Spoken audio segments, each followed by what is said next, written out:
ত্রিপুরা প্রদেশ কংগ্রেস ভবনে আয়োজন করা হয় এক সাংবাদিক সম্মেলনের। উপস্থিত ছিলেন কংগ্রেস প্রাক্তন সভাপতি পীযূষ কান্তি বিশ্বাস সহ আর অন্যান্যরা।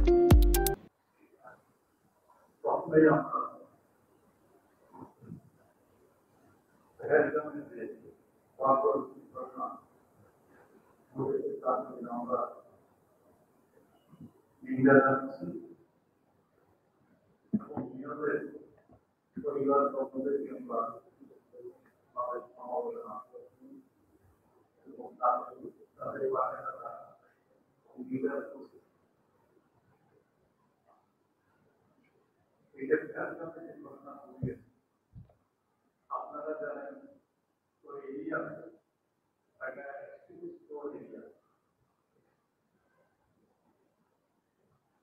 ওখানে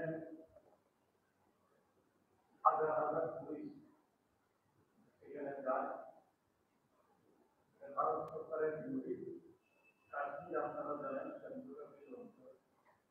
সেখানে সমস্ত দায়িত্ব কেন্দ্রীয় সরকারের।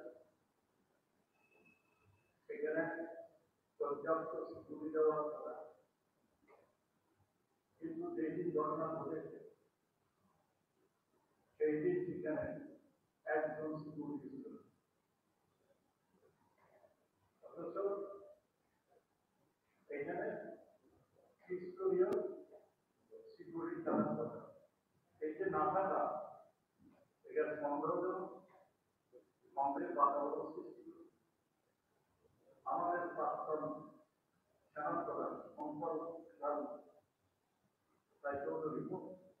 উনি প্রেসের সম্মুখীন হয়েছিলেন। উনি এই প্রশ্ন করেছেন যে কাশ্মীরের মতো জায়গায় এখানে ঘটনাটা ঘটেছে, সেখানে যেখানে ত্রিস্তরীয় সিকিউরিটি থাকার কথা, সেখানে কেন সেদিন সিকিউরিটি ছিল না। এবং উনি বলেছেন এটা সেন্ট্রাল এজেন্সি, মানে কেন্দ্রীয় সরকার, আর্মি, সিকিউরিটি সমস্ত এজেন্সিগুলি হেল্প করেছে। ভারত সরকার এই ঘটনার জন্য দায় ভারত সরকারের বিরুদ্ধে নরেন্দ্র মোদী দিতে। আমরা এই ঘটনার জন্য উত্তম নিন্দা জানাচ্ছি। আজকে সবচেয়ে পাটোয়ারি বগুড়ার ঘটনা ঘটছে, একের পরে একদিকে গ্রামীণের ঘটনা, আর একদিকে সংবিধানের উপর আক্রমণ। কিছুদিন আগে আপনারা দেখেছেন সুপ্রিম কোর্ট তামিলনাড়ুর গভর্নর সম্পর্কে এবং রাষ্ট্রপতি সম্পর্কে প্রথমে নির্দেশিকা জারি করেছেন। কয়েকটা বিল পাস করছিল না তামিলনাড়ু সরকার, বিধানসভায় যে বিলগুলি পাস করেছে সেইগুলিকে গভর্নর চাপা দিয়ে রেখেছেন, কিন্তু রাষ্ট্রপতি তাকে চাপা করেছেন। সুপ্রিম কোর্ট বলেছেন যে সরকার করছে, তারা নির্বাচিত, তারা এবং গভর্নরের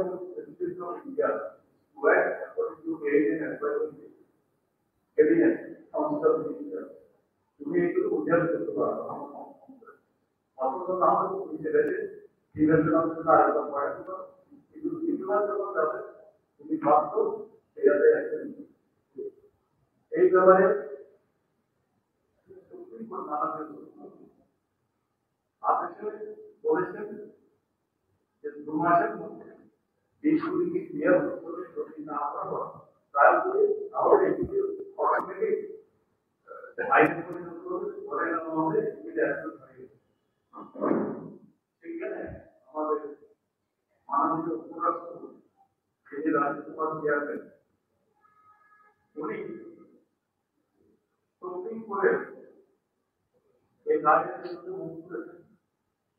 ওনার বক্তব্য, উনি একজন সিনিয়র ছিলেন, ওনার বক্তব্য সুপ্রিম কোর্ট রাষ্ট্রপতিকে এই আদেশ দিতে পারেন না।